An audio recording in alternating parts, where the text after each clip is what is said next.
자, 여러분 안녕하세요. 4차 산업의 빅데이터를 설명할 대림대학의 김영선입니다.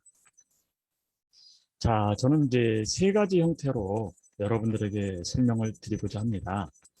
첫째는 빅데이터에 대해서 여러분들 설명을 좀 드리도록 하고, 둘째는 빅데이터 기술에 대해서 설명을 하려고 합니다. 그다음에 세 번째는 빅데이터 구현에 대해서 설명을 할 예정입니다. 자, 그러면 첫째, 빅데이터 개요에 대한 설명을 보면 두 가지로 나눌 수가 있습니다. 첫째는 기술적, 그 다음에 규모적으로 설명을 나눌 수가 있고요. 그래서 첫째는 기술적인 것은 다양한 종류의 대규모 데이터로부터 저렴한 비용으로 가치를 추구하고 데이터의 초고속 수집, 발굴, 분석을 지원하도록 보완된 차세대 기술 및 아키텍처를 우리가 빅데이터라고 하는 것입니다.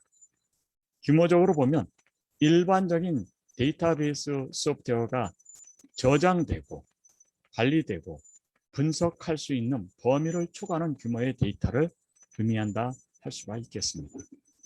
자, 그래서 이것은 기존의 관리 및 분석 체계로 감당할 수 없을 정도로 거대한 데이터의 집합을 의미하는 것이고, 대규모 데이터와 관계된 기술 및 도구, 수집, 저장, 검색, 공유, 분석, 시각화를 믹싱한 것을 우리가 빅데이터라고 하는 것입니다. 근데 오늘날은 여러분 어떻습니까? 데이터의 홍수라고도 합니다. 스마트 사회로 변화에 따른 데이터 저장, 처리, 비용의 하락, SNS 확대 등으로 소셜 3월 라이프로 데이터 등이 결합된 것을 의미하고, 그래서 디지털 데이터의 양이 기하급수적으로 증가하고 있다는 것을 우리는 알 수가 있습니다. 자, 그러면 전 세계에 매일 2.5 10의 18승 바이트만큼 데이터가 생성되고 존재하는 것을 알 수가 있습니다. 그러니까 데이터의 90%는 최근에 2년 이내에 생성됐다고 보시면 되겠습니다. 자, 그림에서 보시는 바와 같이 디지털 정보량의 증가 추이를 이와 같이 보실 수가 있습니다.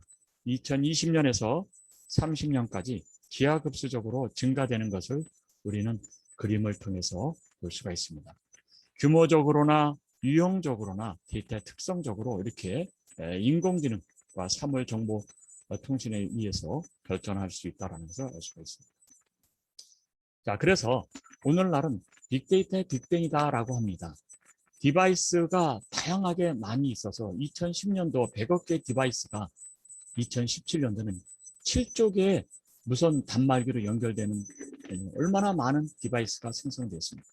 그 다음 또 하나는 데이터의 빅뱅이라고 해서 2010년도에는 800X에서 2020년도에는 35제타바이트로 늘어나게 됐다는 거예요. 트래픽도 마찬가지입니다. 모바일 트래픽은 6,300배, SNS는 47% 이상이 증가되는 것을 우리가 볼 수가 있습니다.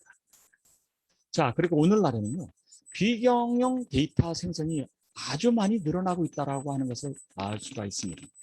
그 다음에 unstructured, 여기에서 보시는 것 비정형 데이터가 엄청 빠른 속도로 증가되는 것을 우리는 그림을 통해서 우리가 알 수가 있습니다. 자, 그래서 이거를 빅데이터의 종류로 나눠본다면 이 네 가지 종류로 일단 나눠보겠습니다. 사용자나 수집 주기로 보면 일반 사용자와 사회정보망 또는 이렇게 나눌 수가 있는데, 연구개발용, 비즈니스, 가장 크게 발전할 수 있는 것이 바로 사회정보용으로 빠른 속도로 데이터들이 성장하고 있다는 것을 알 수가 있습니다. 여기에는 비정형 데이터고 소셜미디어, 그 다음에 UCC 등 다양한 정보들이 들어갈 수 있다는 것을 알 수가 있습니다. 그러면 여러분들에게 빅데이터의 종류를 세 가지로 간단하게 또 설명을 좀 드리고자 합니다. 첫째는 정형, 스트럭처. 옛날에 우리가 이제 데이터는 정형 데이터들이 상당히 많았습니다. 그러나 오늘날은 여기 많은 비정형 데이터가 기하급수적으로 늘어나는 것을 알 수가 있습니다. 자, 그럼 반정형이라고 하는 중간은 고정된 필드에 저장되어 있지 않지만 메타데이터나 스키마 등을 포함하여 데이터, XML이나 HTML로 할 수가 있다는 것을 말하고요. 비정형 데이터는 언스트럭처드로 고정된 필드에 저장되어 있는 데이터를 의미한다 할 수가 있습니다. 여기에는 이미지나 동영상, 음성 데이터까지도 포함되는 것을 우리는 알 수가 있습니다. 자, 우리가 한번 보도록 하겠습니다. 빅데이터의 위치는 어떤 형태로 바뀌고 있냐면 기존의 BI, 비즈니스 인텔리전트 영역에서 구조화된 데이터 구조에서 출발을 하게 된다라는 것입니다. 그래서 빅데이터 영역은 단순한 데이터 크기를 넘어 비정형 데이터에서 의미 있는 정보를 유출하는 영역으로 확대되고 있다라는 것을 우리는 그림을 통해서 알 수가 있으니까 비관계형과 관계형, 대형 집합으로 기존 비즈니스 인텔리전트에서 빅데이터로 확대되는 것을 알 수가 있습니다. 자, 그러면 이번에는 빅데이터 기술에 대해서 간단하게 또 설명을 드리도록 하겠습니다. 빅데이터를 나누면은 이 3V라고 설명드릴 수가 있는데요.